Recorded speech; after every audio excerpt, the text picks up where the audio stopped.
بسم الله الرحمن الرحيم. يا أيها المزمل قم الليل إلا قليلا نصفه أو انقص منه قليلا أو زد عليه ورتل القرآن ترتيلا إنا سنلقي عليك قولا ثقيلا إن ناشئة الليل هي أشد وطئا وأقوم قيلا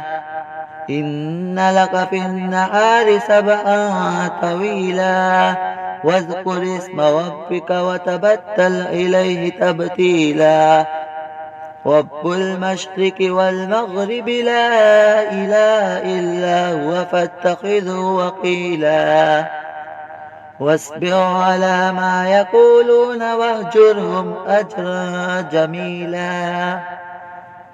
وذرني والمكذبين أولي النعمة ومهلهم قليلا إنا لدينا أنقالا وجحيما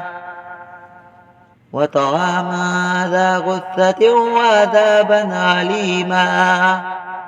يوم ترجف الأرض والجبال وكانت الجبال كثيبا مهيلا إنا أرسلنا إليكم رسولا شاهدا عليكم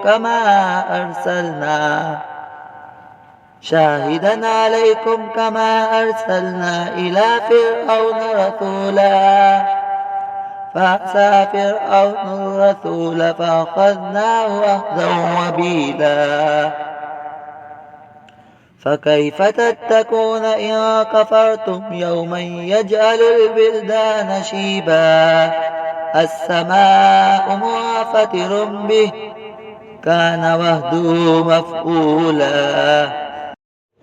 إن هذه تذكرة فمن شاء اتخذ إلى ربه سبيلا إن ربك يعلم أنك تقوم أدنى من ثلثي الليل ونصفه وثلثه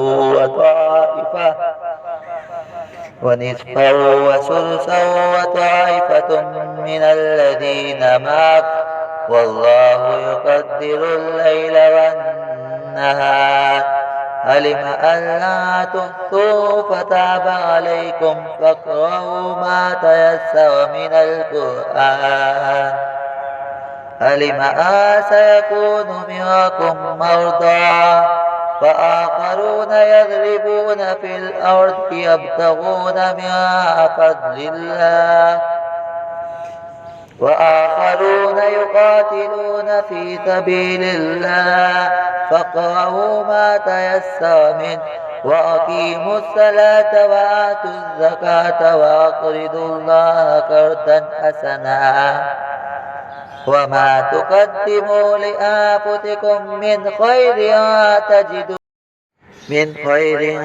تجدوه عند الله هو خيرا وأعظم أجرا واستغفروا الله إن الله كان غفورا رحيما.